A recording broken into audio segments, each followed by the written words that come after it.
Hello, and welcome to Passing the Mic, a series of conversations that covers the issues that matter most to school leaders, teachers, students, and parents. I'm Sashelle Harris. As a nonprofit founded by teachers, we here at TNTP work at every level of the school district to help disrupt educational inequity. As we all continue to navigate the COVID-19 pandemic, our work may look a little different, but our mission remains the same: to give more students access to the opportunities they need to reach their goals. In this conversation between our CEO, Dan Weisberg, and San Antonio Independent School District Superintendent Pedro Martinez, we'll hear how the pandemic has impacted the superintendent, his more than 40,000 students, and his plans for what schools will look like when they reopen in the fall. We hope you enjoy this conversation. Dan and Pedro, take it away. Superintendent, so appreciate during this crazy time you taking a little bit of time to talk to us and share with others all that's going on in San Antonio Independent School District and a little bit about your leadership through this crisis and what you're looking towards in the future for the students and families. One of the things I really appreciate, Superintendent, is you've always been very open about your personal story and your personal background. And for those folks who haven't gotten a chance to hear you talk about that, would love to just start there. Like, you've talked about the fact that you immigrated from Mexico, you were born in Aguascalientes, and immigrated to the United States when you were 5, oldest of 10 children. Your parents worked very, very hard to provide opportunities. How does that background and other aspects of your background influence the leadership decisions, particularly during this crisis, but even before the crisis, where you're being asked to make really high stakes decisions that affect families probably on an hour by hour basis? Absolutely, Dan, and thank you for having me. But my background influences decisions every day. And I would tell you, even during this pandemic, I'm even more sensitive because I have a little bit of deja vu. When I look at our students who are Zooming in right now with their teachers, and we get to see those classrooms, we record them all, and I can see in the background kids running around, right? I mean, because the living conditions they have are very small. They don't have privacy. We've distributed more than 40,000 devices, and when you consider that our enrollment is just under 49,000, that's more than 80. That's almost 80%, more than 80% of our students, and we've distributed thousands of hotspots. And so when I think of the kids not having internet access at home, not having privacy, it takes me right back to the way I grew up. Grew up in a 2-bedroom apartment, with at our peak, with 10 kids and my 2 parents, 1 bathroom. I don't think I would have been able to do a virtual, lesson during those times and during those conditions. I wouldn't have had internet access. I wouldn't have had a computer. And so, when we're making these key decisions right now, I think about that first, and the fact that even virtual learning right now, put aside the quality of the lesson plan, there's not equity when it comes to living conditions. And so that plays in every decision we've made. And so because of that reason, then I've been very vocal about, as we look at the new school year, our school buildings play a bigger role than ever before. Because I think we're getting stronger as an organization in how to deliver digital lessons. And I'm very proud of my teachers and all the work they've done. I see a lot of creativity across our district. But I also know that it's a process. We put something up that we were going to put up in 3 years. We put it up in 3 weeks. And so, as you know, when you do that at scale, there's a lot of systemic issues that you're going to have. There's a lot of processes that we still are developing. But I know we're getting stronger every day, and we'll be stronger for the new school year. But it's not going to fix the living conditions of my children. And so I need to have buildings be at the center of this issue, because I may need to have children in gyms and cafeterias and still could do virtual learning, but give them some kind of environment that is more amenable, where they have reliable internet access. We can give them snacks and food for those families. And sorry for the noise in the background, but all of us are dealing with that as well, right? But So those are just things that I think about then. And again, it's very much in line with, just the challenges I had growing up. Yeah, I really appreciate that. And, you've been a strong champion for families and students who are facing kind of severe economic hardship well before this COVID-19 crisis hit. I was just always incredibly impressed with the analysis that you and your team did to find not just group kids who are eligible for free and reduced school lunch together, but to really identify those areas where families are facing really extreme economic impoverishment and target opportunities and services to them. Now you talk about the fact that some of the conditions that those families live under and are dealing with every day are kind of open for at least educators to see and other folks to see. Nobody would wish this crisis on anybody, but it being upon us, are there some opportunities for you to advance the mission that you have laid out to really support those families in particular, because people now have a visual that maybe they didn't have before? Absolutely. So Dan, probably the best example I have is this issue around the digital divide. Everybody has been speaking about it forever. I think for the first time, we're having more national conversations about it. We've always known it. I've always known it. In fact, before this pandemic hit, we were able to get a Sprint 1 million grant where we were able to get data plans and cell phones to all of our high school students. And in one of my neighborhoods, 70% of those high school students did not either have a cell phone or a data plan. And then in today's world, how do you even do that? And so if anything now, first of all, I see the power of having, technology and having the ability to deliver digital lesson plans, because, as I think about the future, I definitely want this to change the way we do homework, the way we help students with maybe some additional activities to help them build concepts or to master standards. But what's also clear is, homes are not created equal. And neighborhoods are not created equal. So now what's happening is we're having conversations with our city around how do we leverage we're putting in a dark fiber that we're gonna have done this July. How do we leverage that that network we're creating? It's across every square inch of our district. We're one of the few districts in the country that has done it. And so how do we leverage that along with city resources to try to get access to our students? And so it's a tricky issue because, as you know, there's a lot of federal restrictions because cable companies and telephone companies don't want districts competing with them. And I'm not trying to get Netflix to our kids. I'm trying to get digital lesson plans. So we're trying to find ways. So that issue is a great example of how this pandemic has given us the opportunity to think out of the box and to be more creative.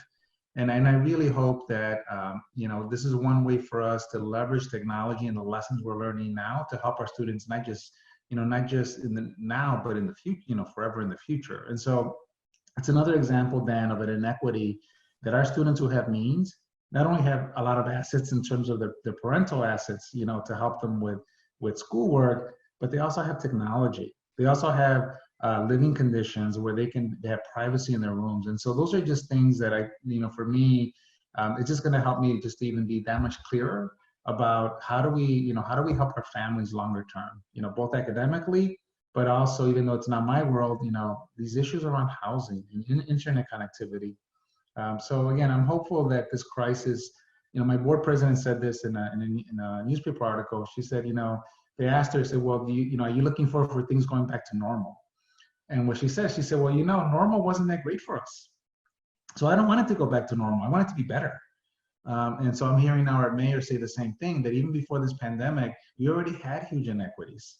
And so we're not wishing for it just to go back the way it was. We want it to be better. Yeah, and I definitely want to get back to that tension between the understandable urge to get back to the way things were before this crisis, and knowing that, yeah, as your board chair said, and as you said, normal wasn't good enough for a lot of kids and a lot of families. But let me take it in a slightly different direction and take you back. It seems like years ago at this point, but really was only a couple of months ago when the crisis hit. And there you are, you'd been superintendent of SAISD for about 5 years, met with a lot of progress under your leadership. The district had gone from an F on the state accountability scale all the way up to a B, fastest improving district in the state, in fact, even though you're the third most economically impoverished district in the state. And then boom, March 13th, you're on spring break, I believe. And first case comes to San Antonio, schools start shutting down, the governor starts taking action. And one of the things that, I will say was very impressive within days. For example, you mentioned this a couple of minutes ago, you're out there announcing that your, whatever it was, 5-year plan on one-to-one technology was going to be done in 3 weeks. And in fact, you executed against it. Talk about first, just Superintendent, what it was like to be in that position of leadership and to have this unprecedented crisis hit, kind of come down on you and your team and the educators and kids like a ton of bricks. Like what goes through your head? The one thing that I feel very blessed about, Dan, is that, as you said, over the last few years, we were putting things in place, including digital content. The Sprint 1 Million grant that we got earlier this fall, it was almost like a foreshadowing, right? Things that we were doing just because they were the right things to do. And so where I feel blessed about is, where our district is at in terms of our culture, the belief system of our teachers. I couldn't have done this work 5 years ago. I think the district would have fallen apart. Just to be very honest, we would not have been able to execute. So I feel for any of my colleagues out there in the country who haven't had the ability to lay down the groundwork that we've been able to lay, because I think that's the thing that people must realize is that when you build a team and you put things in place, it really helps you through any kind of crisis. So that's number one. I feel very blessed that we're able to do that. I have a strong board that's been behind me the whole time. So immediately they passed a resolution allowing me wide authority to purchase, these 30,000 devices. So, what's interesting, Dan, is that when you look at the cost per device that we did, we had at a cheaper cost than almost any district in the country. But why? Because we didn't wait. I didn't have to wait for board approval. My chief technology officer, as we were going into break, he said, Superintendent, I have a bad feeling about this. And I said, Ken, let's talk about it. And we both decided, said, we're going to have to really be ready to do this. And so he already had an order out with a vendor before school started shutting down.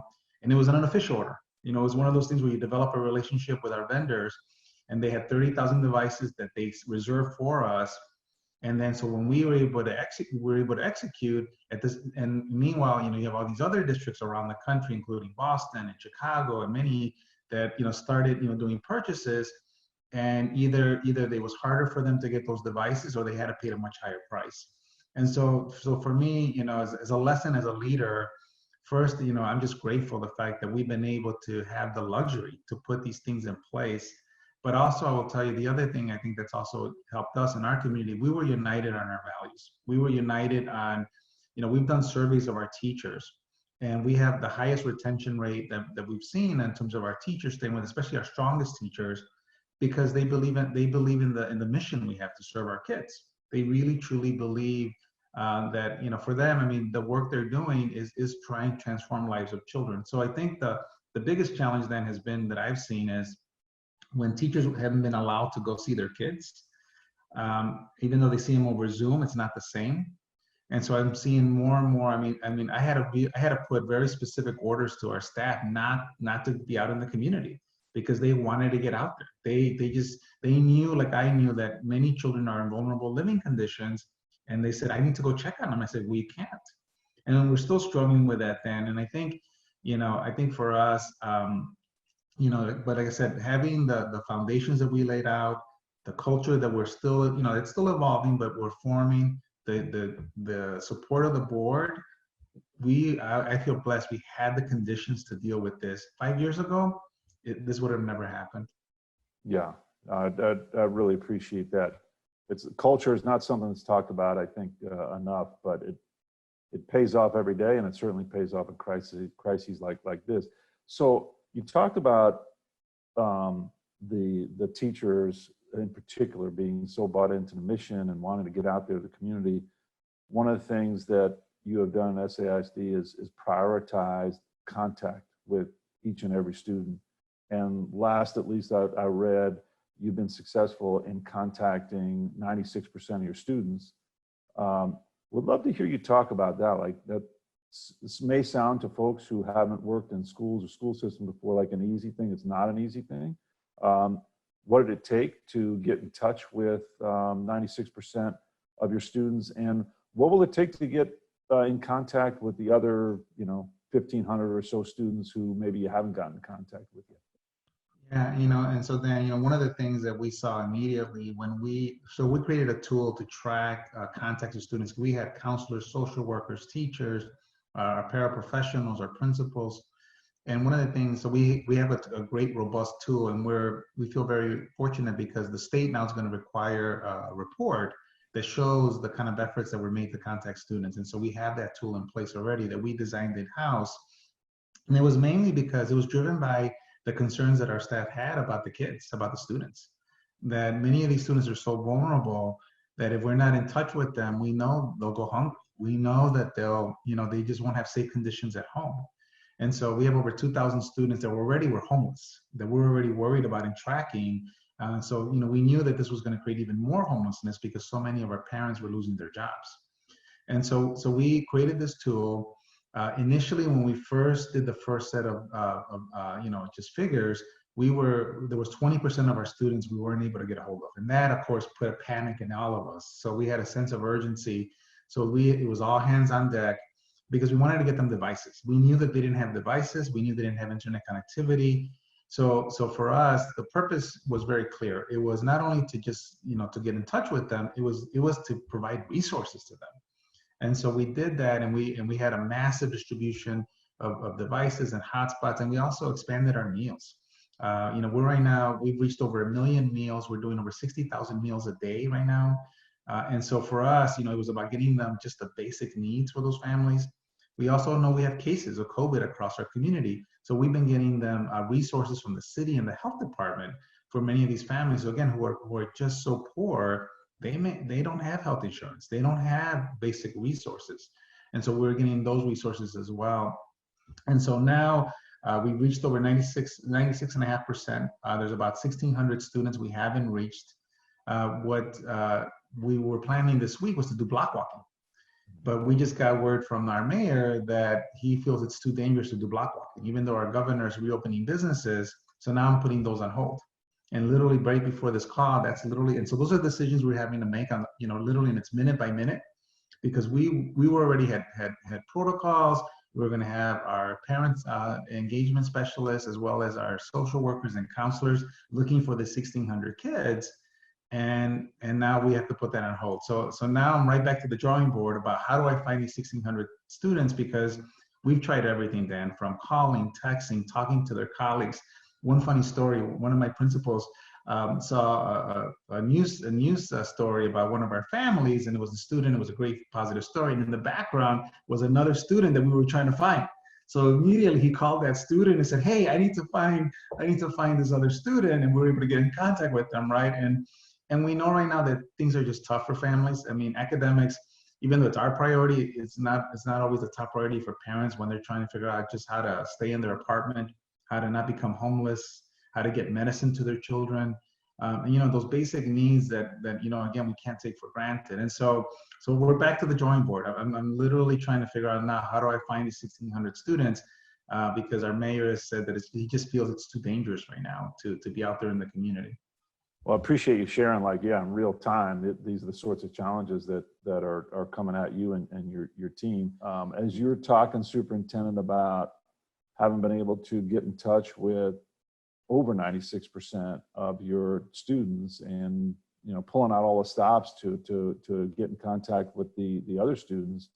I wonder, are there opportunities?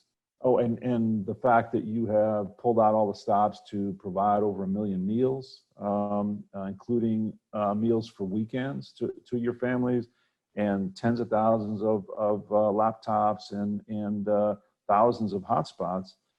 Is there an opportunity to build on a stronger relationship between schools and the district and on the one hand and families on the other. As you're talking to families, are they seeing the district somewhat differently through this crisis as a result of all the efforts you and educators and your staff are making? Yeah, so Dan, I mean, I can give you a couple of indicators that I'm watching. So one is, we've been, we stabilized enrollment last year. And so that's our biggest concern, is making sure we can continue that. And I can tell you that as of yesterday, we were 1,000 registrations ahead of last year at the same time. Now, again, we have to still reach our final targets, which will get us, really, we reached those in the summer. But the fact that we're already 1,000 ahead of last year is some indication. And one of the things that we're looking at, we were already in the process, was to look to do two bond questions this November. And so, of course, when this pandemic hit and with the economic recession that's occurring, I started getting the questions of, can you even do it? Can you even do it? Because people are losing their jobs, unemployment's at a record level. How can you even think about a ballot question during a recession? Because school management 101, right? You don't do that during the recession, right? But I'll tell you, Dan, the goodwill that we have built with the community, and the fact that they're seeing everything that we're doing, I'm really, using this opportunity to have a frank conversation. Just like, I said earlier, when people say, well, our building's necessary, my answer is more than ever. Until you can guarantee living conditions that are equitable for my students, more than ever. And what I have to rethink about is the school buildings themselves. How do they play a different role in our community? Having, being, open later in the night, allowing for maybe with partnership with community organizations for students to be there late at night, using our devices, using our internet connectivity, because, we can provide them food, we can provide them, even comfortable furniture, just really making them an extension of their homes is what I'm really thinking about. And so when I look at the opportunities we have, I see that as one. The other is the fact that I think there's a lot of good lessons to learn about, our most effective teachers, how they were able to engage our students in this virtual learning environment. I really want to take those lessons to heart, because I know that, if we can leverage those, that can change our work going forward. And when I think about it, Dan, we know that kids need more time, right? If there's a formula that we know it works, is highly effective teachers with more time for students. That's what works for students that are behind. Your research has more than covered that. And that's more important than almost anything else, right? A highly effective teacher has more power than almost any other strategy that exists out there. And so how do I leverage the lessons that we're learning so that we can help students really, get that access of quality time with highly effective teachers that is blended, that is both in person and also using our digital platform. And so for me, those are things that I'm looking forward to. The other thing that we're going to do is work more with parents around training them. So one of the lessons we're also learning is that some parents, they're very comfortable with technology and using our applications. Some need some help. And so we do have a great help desk that's been working with them on technical issues, but it's even, when it's safer, I could see some of our staff even working with parents, either in their homes or in our school buildings, around just navigating all the different applications that we're using. Yeah, I want to come back to that critical issue of highly effective teachers with more time, but let's talk a little bit about your plans for school reopening. So you've announced that school is going to reopen in August, I think August 10th. I'm sure your team is already involved in a massive planning effort. I mean, anybody who's worked in a school or district knows that school opening every year is a massive effort. This year, obviously, many times more difficult. Just talk about what you're prioritizing for your team, for your educators, as they start to plan for what next year is going to look like in a very uncertain environment. So number one, Dan, is that we have to build confidence with our community. My concern has been that the longer parents are, and children are required to stay at home, the more fear that's going to be created. And so, the number one question we are asking ourselves is, how do we make parents feel comfortable, have parents feel comfortable that our schools are safe? And so one of the things we're planning to do is to have, in June, parent meetings where they can see all the procedures we're putting in place. We're following all of the health guidelines, and so we're actually analyzing every classroom around social distancing. So knowing how many children we can have in each classroom. We're looking at staggered schedules potentially for next year. So we really want to run those ideas with parents and staff. So our belief is that the way we're going to get through this and the way we're going to be able to open up our school year, and I feel confident then that our state is going to allow us to open up schools, but just because you open them up, it doesn't mean they're going to come. And so for us, we want to emphasize, we literally are dotting every I and crossing every T around safety.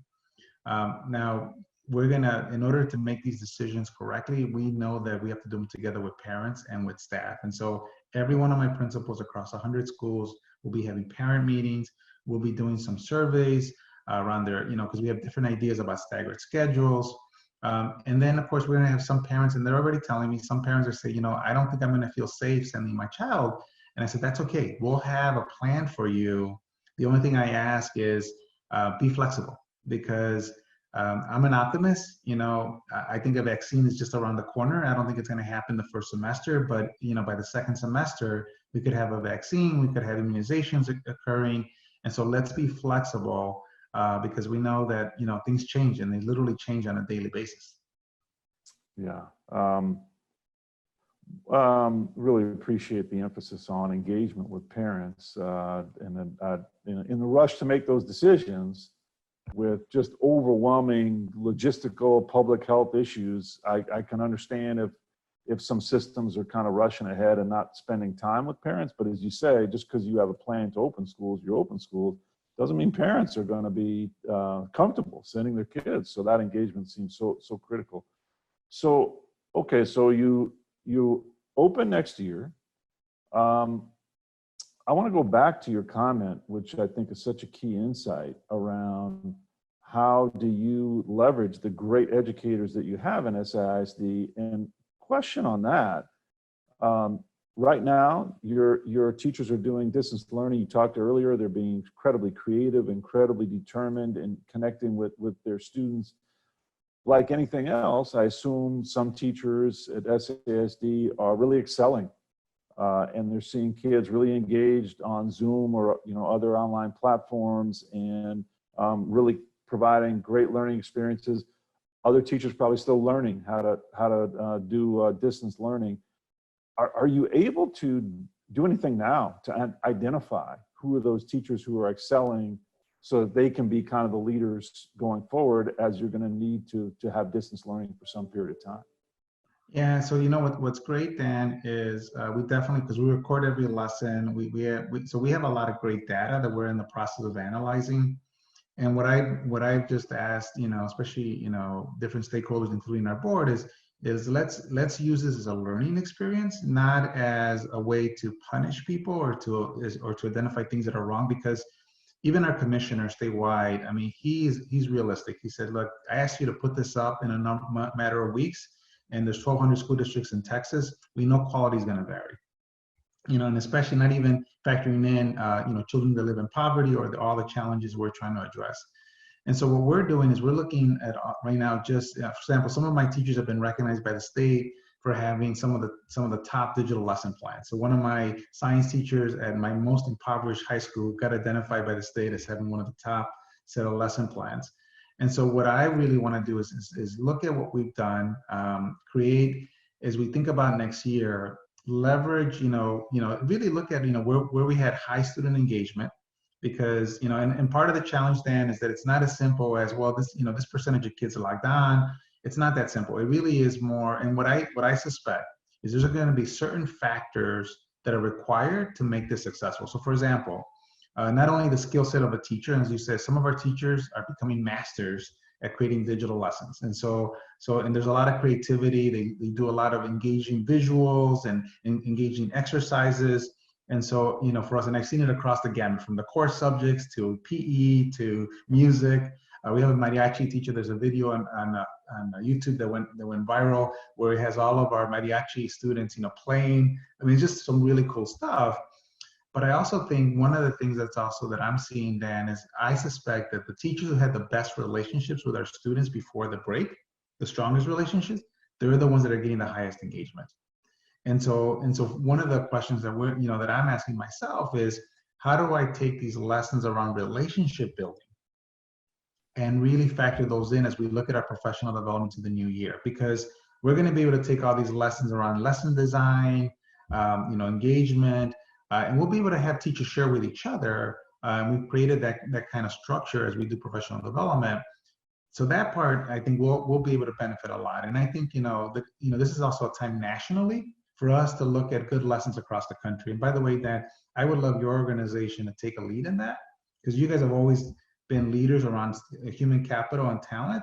So this is a great example of lessons around the country, for us to be able to access. And so I want to take advantage of lessons locally. But for me right now, like I said, the relationship component, I think, is going to be the more interesting one. And so I'm already having conversations with our staff around how do we bring this to our teachers' attention, because we know that we see it in our district. When students feel like the adult cares in the room, they work harder. Regardless of their living conditions, they're willing to work harder for those teachers, and they always exceed our expectations. And so for me, I think there's, again, great lessons both on the academic side, lesson planning side, but I think there's also going to be great lessons to learn to say, hey, how did you build these strong relationships, and how did you leverage them during this pandemic? Yeah. So building on that point about relationships, so you've got students who walk back in, at least some of them, physically, some will be connected virtually in the new school year in August. You're going to have, and things will probably look different than they're used to. Those who are returning students, I mean, you may have adults wearing masks. The classrooms will probably be configured differently to make sure everything is safe. So to the extent kids and many kids have had pretty traumatic experiences, they're walking into an environment that isn't normal. How do you think about the reentry of students into the situation and getting them to the point where they do feel comfortable emotionally, and you talked about taking care of basic needs of families. There are going to be mental health needs, of course, that students are going to have and families are going to have. Have you and your team had a chance to start thinking about how you're going to diagnose the need on those aspects and how to address? No, it's a great question, Dan. And really, it's actually from our teachers. It's coming from my teachers right now. They're worried about these issues, and they're bringing to me, they really want, actually, teachers are coming to me saying, can we have trainings on how to work with our students who need help, and so we have social and emotional learning trainings that are very popular. They're the most popular in our district, and we've been implementing SEL standards across our district this last year, really. And so we got to emphasize that more, but also in partnering with both our counselors, our social workers, and mental health institutions. One of the challenges that we have in our community, then, is even before this crisis, we never had enough mental health services. This is statewide, and we brought this up to our state leaders because they just don't exist. And so that's going to be a challenge for us. But really, this is the way we're thinking about these issues. So we're looking to start summer programs in July 20th. We're planning to use federal funds that we're getting from the last CARE Act. And one of the conversations we're having is, how do we use those summer programs to bring in students and in small groups, and again, maybe staggered schedules, and really just connect with them. So we'll definitely have academic, we'll definitely provide academic support, but maybe can we use those summer programs, and it'll be for about 2 weeks, just to connect with them and just see where they're at, right? We'll use diagnostics to see where they're at academically, but just really it's almost a way to reconnect with them, because they'll be their first, and it's a great way to build confidence with parents and with students about our safety guidelines. So that's what we're thinking about, Dan. And so right now we don't have the details, but as an overall purpose, so that because I just don't believe that we can just turn on the switch on August 10th on our first day of school and that things are going to be okay. I just don't believe that. So what I'm pushing my team is, let's use those 2 weeks in July and really, not, again, we'll have academics, but at the same time, really more importantly, let's just check in with our students, see what needs they have, see where they're at, and because that way it'll be an easier transition for them as we start, August 10th. So let me ask you about the academics. Now, you don't move from an F to a B without doing things differently and better when it comes to catching kids up who are behind or maybe perceived to be behind. So this is not a new issue that we've got kids walking in who have learning needs.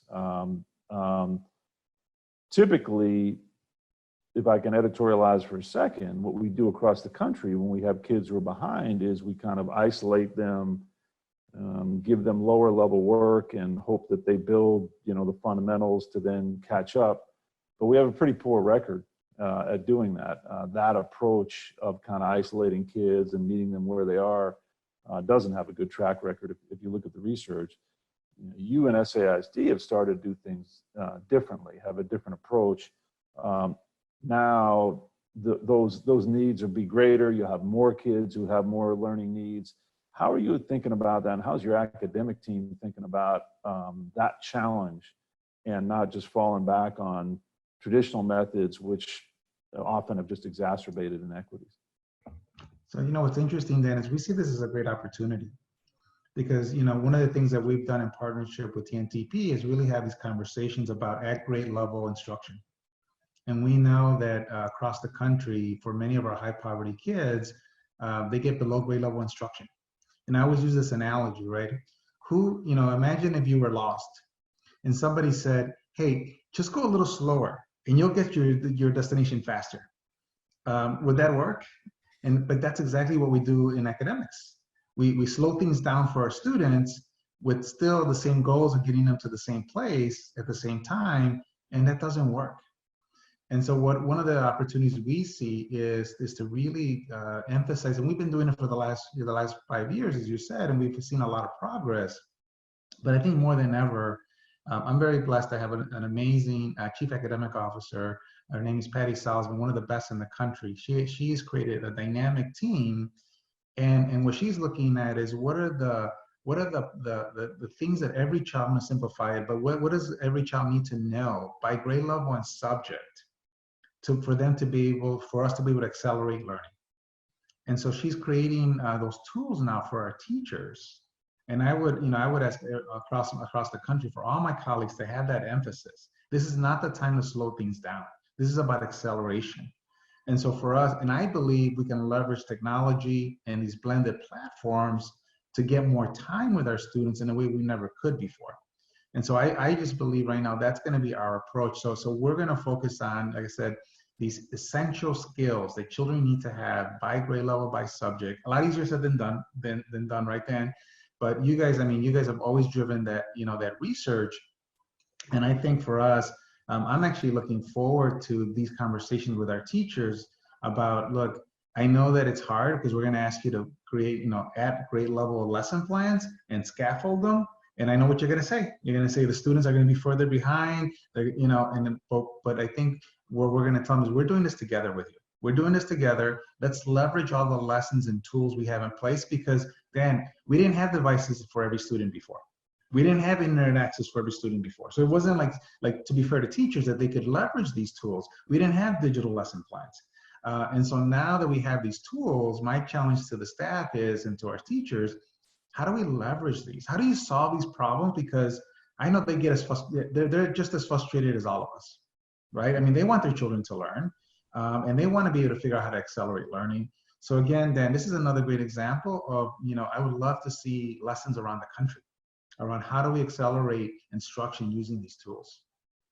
And we are just to make clear, our teams are working overtime to try to, as you know, most of what we do, I wish I could do interviews like this all day, but most of what we do is working side by side with educators in the field, and we're trying to lift up those examples as quickly as we can.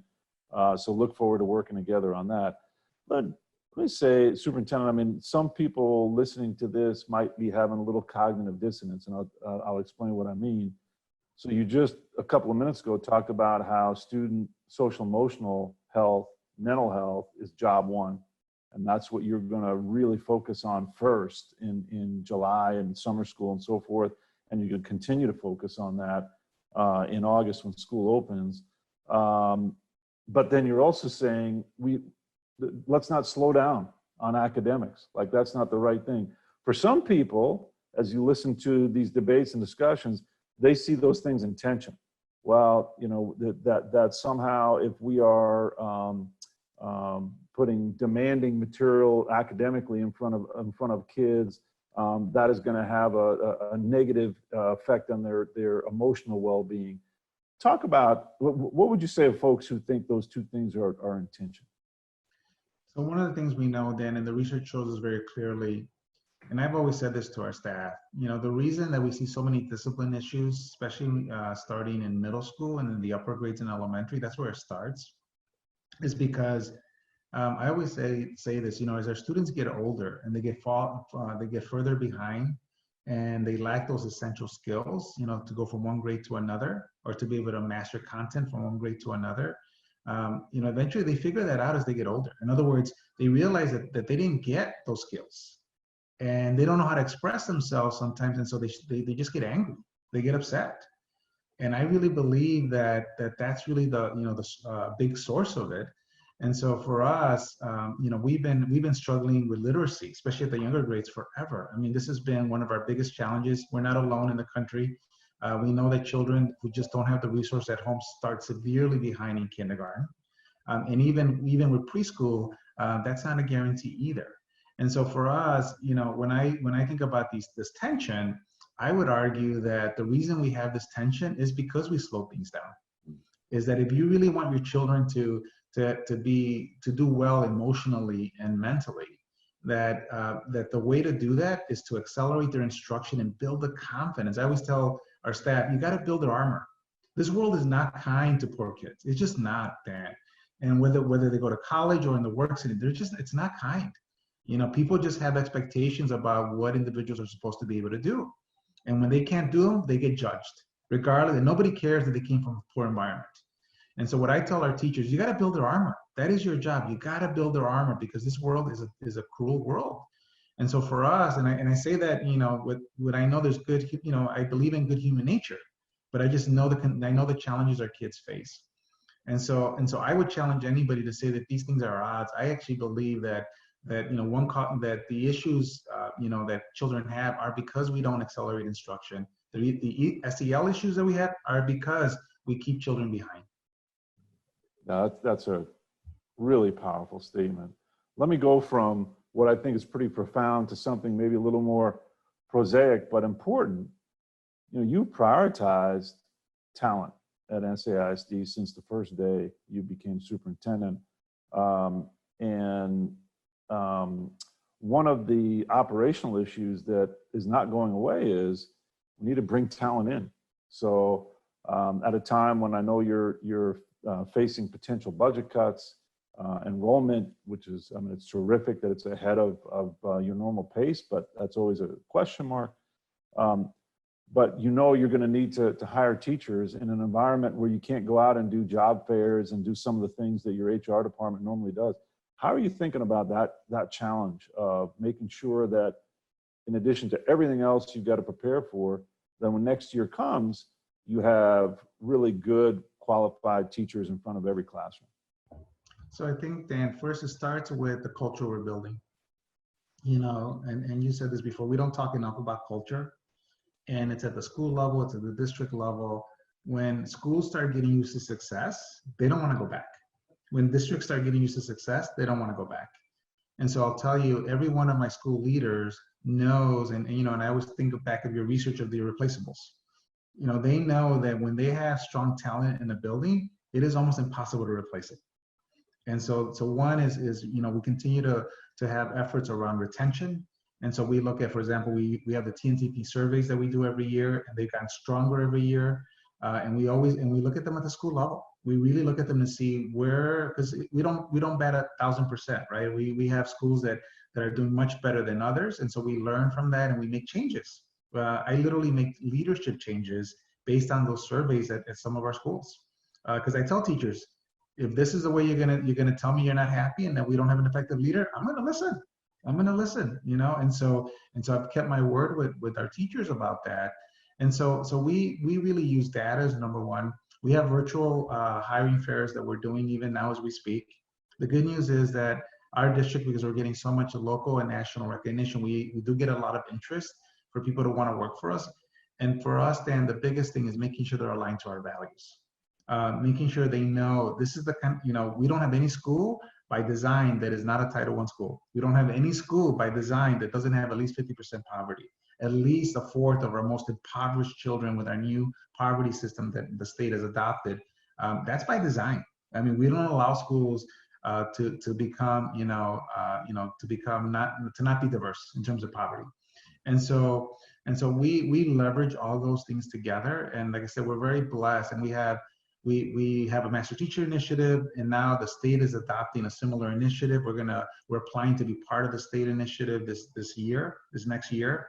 So my goal is, Dan, is that we're creating a culture where we're not a good fit for every single person, but for the individuals that don't mind high expectations, a lot of, that we're going to expect for a lot of rigor, and that you're going to work with very impoverished children, but you get a chance to transform their lives. I mean, it really is, for me, is more than a job, it's a movement.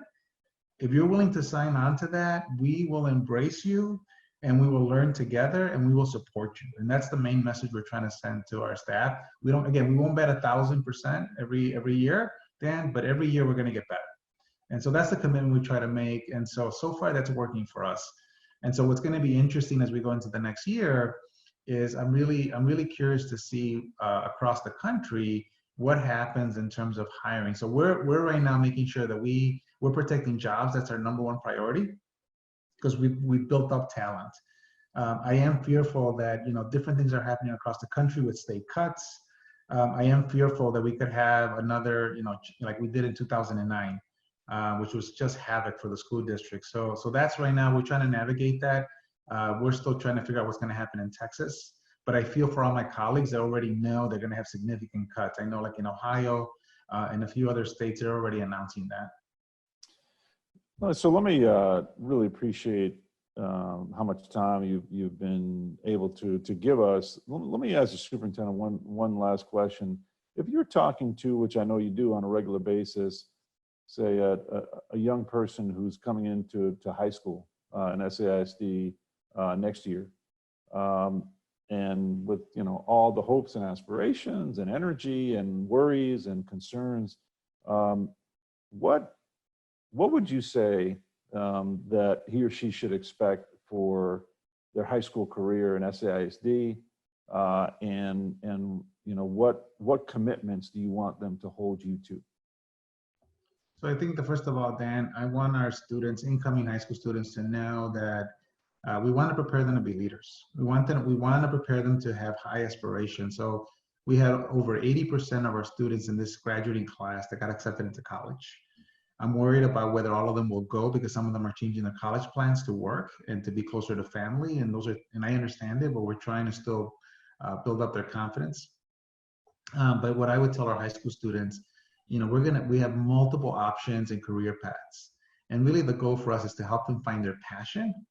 Because we know that, and I know this, I saw this in my own family, some students, they want to go to universities and go to even Ivy Leagues. I have a young lady who her dream was to go to MIT since 6th grade. She's graduating this year. She's going to MIT, full ride. 1 in 10 in the world that got a full ride scholarship to go to MIT. And so we have those examples. But I also have students that want to go into the technical fields and maybe get an associate's degree or get a certificate. And so my goal is just to match our students with their passion. And I would tell them, look, we're going to get through this crisis. We're going to look back at this, and it is going to be an unprecedented time. But this is when I need our young people to have even higher aspirations, because we know that, again, poverty is still with us, and it's going to be with us even after this pandemic. And the only way that I've ever seen, Dan, to change poverty is through education. It's the only thing that I've seen that has ever worked consistently. And I'm an example of that in my own personal life.